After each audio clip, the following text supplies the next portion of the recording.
Concevoir une maison, c'est bien plus que construire des murs. Je le dis tout le temps ici. C'est créer un espace de vie façonné par vos habitudes, votre culture, votre manière d'habiter. En milieu tropical, on vit très souvent dehors. On cuisine sur la terrasse ou dans la cour. Et on vit aussi dans notre maison avec plusieurs générations. Tout ça doit guider la conception. Parce qu'un logement doit avant tout être le reflet de la vie de ses habitants. Pendant longtemps pourtant, on a oublié cette évidence. Dans beaucoup de villes africaines aujourd'hui, des plans issus d'un héritage colonial continuent d'être multipliés, standardisés, déconnectés de nos réalités. À l'époque coloniale, les colons ont imposé leur manière d'habiter. Cuisine à l'intérieur de la maison, pièces formelles bien cloisonnées, pensées pour une petite famille nucléaire. Très loin de nos habitudes de vie, en plein air, en communauté et avec la mutualisation de l'espace qui est fortement présente. Même si ces modèles étaient centrés sur l'hygiène, la technique et l'individualisme, ils ne prenaient en compte que très peu nos modes de vie. Résultat, des maisons toutes faites qui n'ont jamais correspondu à nos besoins. Après l'indépendance, nos vraies façons de vivre ont refait surface naturellement.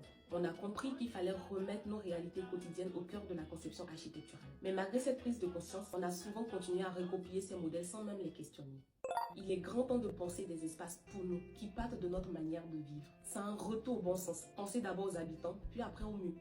Aujourd'hui, de plus en plus d'architectes l'ont compris et travaillent en intégrant cette dimension culturelle dans leur conception architecturale. Mais attention, il n'y a pas de modèle unique, chaque famille est différente. Et l'architecte doit concevoir pour eux sur mesure. Imaginez une famille qui se réunit tous les soirs. Leur maison intégrera une cour conviviale. Une autre qui cuisine généralement dehors. Pourquoi ne pas prévoir une cuisine ouverte à l'intérieur de la cour pour permettre une certaine connexion avec les personnes qui vont s'y réunir et aussi protéger du soleil ou de la pluie? Ou encore une famille avec 3 générations sous le même toit. On va créer un petit espace calme pour les grands-parents parce que même s'ils aiment leurs petits-enfants, ils ont besoin un peu d'intimité souvent.